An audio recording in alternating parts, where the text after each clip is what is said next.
비례 원칙을 보겠습니다. 과잉금지 원칙이라고도 합니다. 행정의 목적과 수단 사이의 합리적인 비례관계가 유지돼야 하는 원칙입니다. 행정기본법도 10조에서 비례 원칙을 명문화하고 있습니다. 적필상, 적합성, 필요성, 상당성을 그대로 명문화했다고 할 수 있습니다. 첫 번째, 적합성은 행정목적을 달성하는 데 유효하고 적절할 것. 두 번째, 필요성, 행정목적을 달성하는 데 필요한 최소한도에 그칠 것. 세 번째, 상당성, 행정작용으로 인한 국민의 이익 침해가 그 행정작용 의도하는 공익보다 크지 않아야 됩니다. 이 적합성, 필요성, 상당성이 그 문자적으로는 적필상에 언급이 없지만 그 의미를 통설 판례에 의해서 확립된 내용을 그대로 명문화했다고 할 수 있습니다.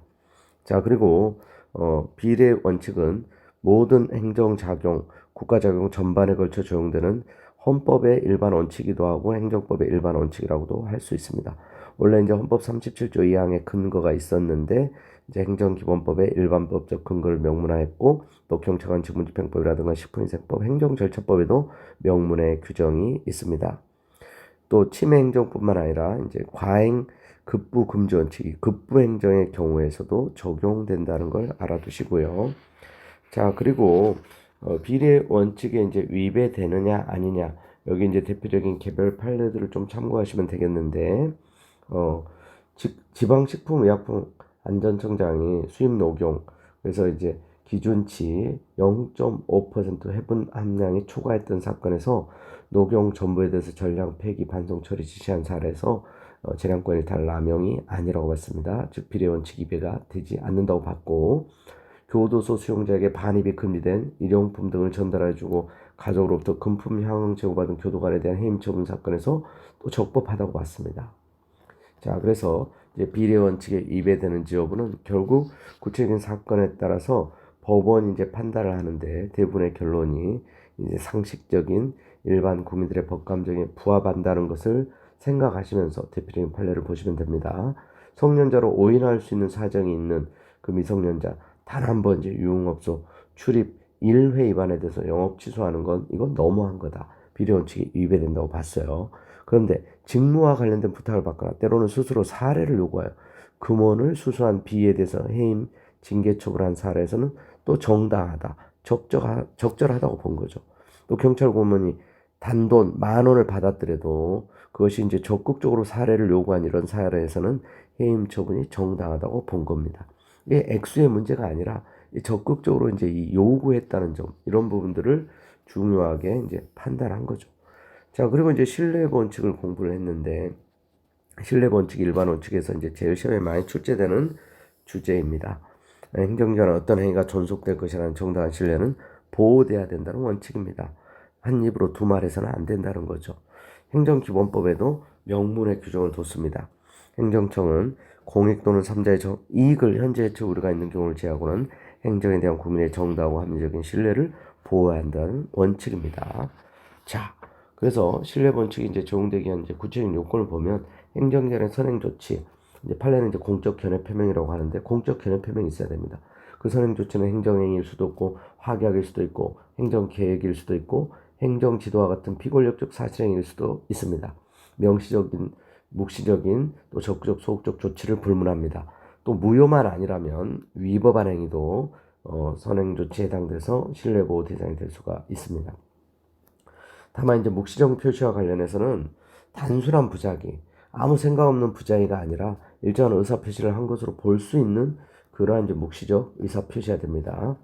자, 그리고 이제 언동의 이제 범위와 관련해서 단순한 법령 해석에 대한 질의응답, 법령 해석에 대한 회신은 신뢰원칙 적용 대상이 아니고 추상적 질의에 대한 일반론적인 견해도 공적 견해 표명으로 보지 않습니다. 그리고 재량의 기준이 되는 행정규칙, 재량 준칙을 공표한 것만으로 신뢰원칙 적용 대상인 공적 견해 표명으로 보지 않습니다. 자, 헌법재판소 위헌 결정은 법원에 해당하지만 개인에게 신뢰 대상이 되는 공적 견해 표명한 것이라고 보지 않았다는 것을 꼭 주의해 주시기 바랍니다. 그리고 이런 이제 공적 견해 표명을 하는 기관은 꼭 행정 조직상 형식적 권한 분배에 구애되지 않고 실질적으로 본다는 거. 그래서 과거에 보사부 장관의 의료기관 농어촌 의료취약제에 개설했을 때 5년 동안 비과세하겠다는 그런 견해를 표명했던 사건에서 공적 견해 표명으로 받습니다. 자, 그리고 이제 보호 가치 있는 신뢰해야 됩니다. 자, 그래서 상대방에게 어떤 부정행위, 또 부정행위는 없었다 하더라도 어떤 선행 조치 하자가 있음을 알았거나 중대한 과실을 알지 못한 경우에는 신뢰 보호 가치가 없어서 신뢰 원칙 적용을 받을 수 없습니다. 자, 그리고 이제 귀책 사유가 있느냐, 즉 보호 가치 있는 신뢰이냐 여부를 판단할 때 처분 상대방뿐만 아니라 수임인 등 관계자 모두를 기준으로 판단합니다. 그래서 건축주가 이제 건축사에게 위임했던 사례에서 건축사가 건축 관계성을 위반하여 건축가 취소됐던 사건에서 건축주, 건축사의 관계자 모두를 기준으로 판단했다는 거. 자, 그리고 신뢰 보호 적용을 받기 위해서는 그 다음 단계로 이제 선행 조치를 믿고 상대방이 어떤 조치, 투자 등 이제 어떤 조치를 취했어야 되고, 그리고 이제 선행 조치와 그런 이제 조치 사이에는 또 이제 인과관계가 있어야 됩니다. 자, 그리고 이제 마지막으로 공익 또는 삼자의 정단 이걸 현재 해야 할 우려가 있는 경우가 아니어야 됩니다. 아무리 이제 신뢰가 부호 가치가 있어도 공익 또는 삼자의 정단 이익을 현재 해야 할 우려가 있다면 신뢰 원칙을 적용받을 수 없습니다. 그리고 신뢰 원칙과 이제 법률 적합성이 충돌했을 때, 즉 법대로냐 아니면 신뢰를 존중해서 법률 적합성이 양보해야 되느냐. 자, 이런 부분들도 이제 판례의 사안에 따라서 획일적이진 않고 형량을 통해서 결정하게 됩니다. 그래서 음주 운전으로 이제 면허 취소에 해당됐는데 경찰서장이 착오로 면허 정지 처분한 사례에서 지방경찰청장이 적법한 처분을 하기 위해서 이제 면허 취소 처분을 하는 것은 이건 신뢰 법적 안정성을 저해하는 것이기 때문에 신뢰 원칙이 더 중시된다고 봤습니다.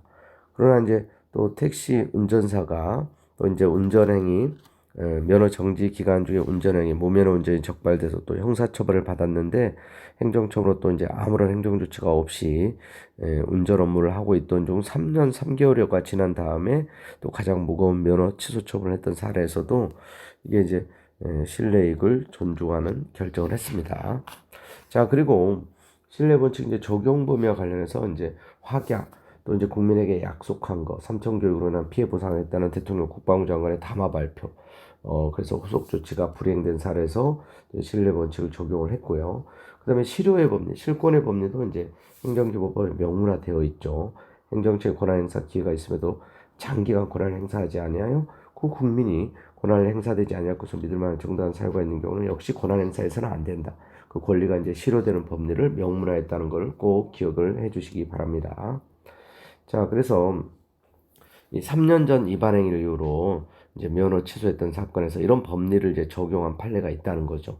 장기간에 걸쳐 아무런 조치를 취하지 않다가 3년 3개월여가 지나서 새삼스럽게 그래서 가장 무거운 운전면허 취소했던 사례에서 이게 이제 이 법적 안정성, 신뢰를 존중하는 이 실효의 법리를 적용을 해서 부적합하다고 봤습니다.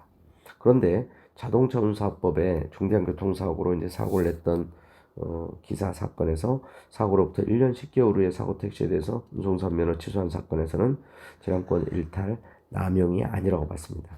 그래서 이런 판례들은 비슷한 듯 하지만 이런 개별성들을 고려한 판례의 결론이 타당성이 있으므로 기억을 해 주시기 바랍니다. 자, 그리고 우리가 이제 사실상 공무원 이론이라는 걸 봤습니다. 공무원 임용 교육 사유가 있으면 국가의 과실로 임용을 해도 무효입니다. 임용 당시를 기준으로 이제 판단하고요. 그래서 아무리 20년 동안 30년 동안 공직생활을 했어도 무효이기 때문에 하자가 치유될 수 없고 또 이제 무효이기 때문에 신뢰원칙 적용을 받을 수가 없습니다. 그래서 20년 동안 사실상 공무로 재직했어도 그래서 이제 퇴직금을 청구할 수 없고 적부한 재직관으로 인정될 수 없다는 걸 꼭 기억을 해주시기 바랍니다. 자, 그리고 이제 법령이 이제 개정됐을 때, 그래서 이제 개정법에 대한 당사자의 이제 신뢰가 존중받아야 되는 건지 여기에 대해서는 이제 여러 가지 이제 공익과 사익 간의 법익 형량을 통해서 보호 가치나 침해 중한 정도, 신뢰가 손상된 정도, 침해 방법 등 또 이제 달성하자 온 공익 비교 형량을 통해서 그래서 기존 법령의 존속에 대한 신뢰가 보호 가치가 있는 경우에는 이제 기존 법령에 이제 적용을 해야 되는 경우가 있습니다. 보통 일반적으로 이제 진행 중인 어떤 사실 법률 관계를 규율하는 부진정 소기법은 허용되고 이미 완성돼 버린 진정 소기법은 허용되지 않는데 역시 이제 형량을 통해서 예외가 인정된다는 것을 우리가 이제 앞에서 봤었죠. 그리고 신뢰 원칙에 위반되는 것은 이제 신뢰 원칙은 이제 헌법의 원칙이기도 하고 또 이제 행정법의 일반 원칙이기도 하기 때문에 이제 헌법에서는 이제 보통 이제 위헌적이라고 표현하는 거고요. 행정법에서는 신뢰 원칙이 위반되는 것은 위법이기 때문에 여기에 대해서 이제 손해배상이라든가 행정쟁송을 통해서 구제를 받을 수가 있습니다.